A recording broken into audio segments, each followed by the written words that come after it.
Hello നമസ്കാരം, എല്ലാവർക്കും മിനിസ് life സ്റ്റൈലിലേക്ക് സ്വാഗതം. ഇനി ഞാൻ കാണിക്കാൻ പോകുന്നത് എൻ്റെ ചെറുപയറും വൻപയറും ഒക്കെ കൃഷി ചെയ്ത വീഡിയോ ഒക്കെ നിങ്ങൾ കണ്ടു കാണുമല്ലോ. നല്ല രീതിയിൽ പിള്ളച്ചട്ടൻ കൃഷിയൊക്കെ ചെയ്ത് തന്നിട്ടുണ്ടായിരുന്നു. നിങ്ങൾ പിള്ളച്ചട്ടൻ കിളയ്ക്കുന്നതൊക്കെ കണ്ടു കാണുമല്ലോ, വിതയ്ക്കുന്നതും ഒക്കെ കണ്ടു കാണും. നല്ല രസകരമായ ഒരു വീഡിയോ ആയിരുന്നു അത്. നല്ല ഇൻട്രസ്റ്റിംഗ് ആയിരുന്നു അത് ചെയ്യാനായിട്ട് തന്നെ. ഇപ്പം എൻ്റെ ചെറുപയറൊക്കെ ദാണ്ട് ഇത്രയൊക്കെ വളർന്നിട്ടുണ്ട്, കായൊക്കെ പിടിച്ച് നിൽക്കുകയാണ്. കണ്ടില്ലേ എന്ത് നല്ലതുപോലെയാണ് കായൊക്കെ പിടിച്ച് നിൽക്കുന്നത്, കണ്ടോ?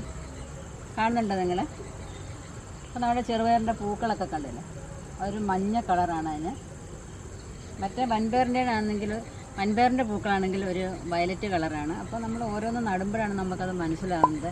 ഓരോന്നിൻ്റെയും ഇലയുടെ ഷേപ്പുകൾ, പൂവിൻ്റെ കളറ്, പയറിൻ്റെ ഷേപ്പുകൾ എല്ലാം നമുക്ക് മനസ്സിലാവുന്നത് ഒക്കെ നട്ട് നമ്മൾ കാണുമ്പോഴാണ്. എൻ്റെ മക്കൾക്കൊന്നും ഇതെന്തോന്ന് നമ്മുടെ നാട്ടിലൊക്കെ പിടിപ്പിച്ചെടുക്കുന്നതാണോ എന്നൊക്കെ ചോദിക്കുമായിരുന്നു.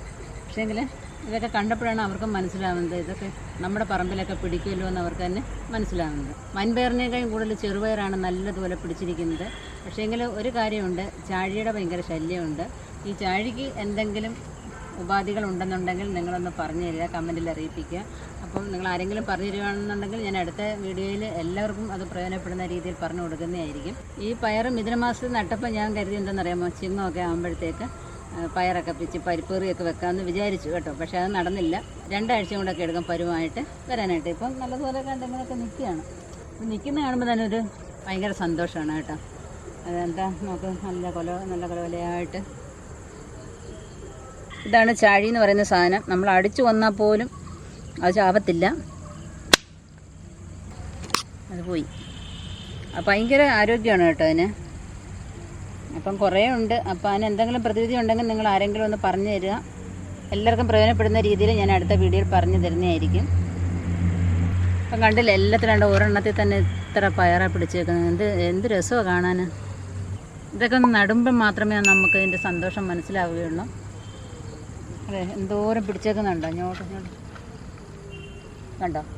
ആ ചാഴി ഇഷ്ടം പോലെയുണ്ട്, പറന്ന് നടക്കുക ഇവിടെ എല്ലാം. വൻപയറാണെങ്കിൽ വലിയ ആരോഗ്യത്തോടെ വരുന്നുണ്ട് കേട്ടോ, വാച്ച് കയറിയൊക്കെ വരുന്നുണ്ട്. പക്ഷേ പൂവ് കുറച്ച് വന്നിട്ടുള്ളൂ. കാരണം അതിന് ശരിക്കും പറഞ്ഞാൽ നല്ല വെയിലും കൂടെ ഉണ്ടെങ്കിൽ മാത്രമേ പൂവും കായും ഒക്കെ വരുള്ളൂ എന്നാണ് നമ്മുടെ പിള്ളച്ചേട്ടൻ പറഞ്ഞു തന്നേക്കുന്നത്.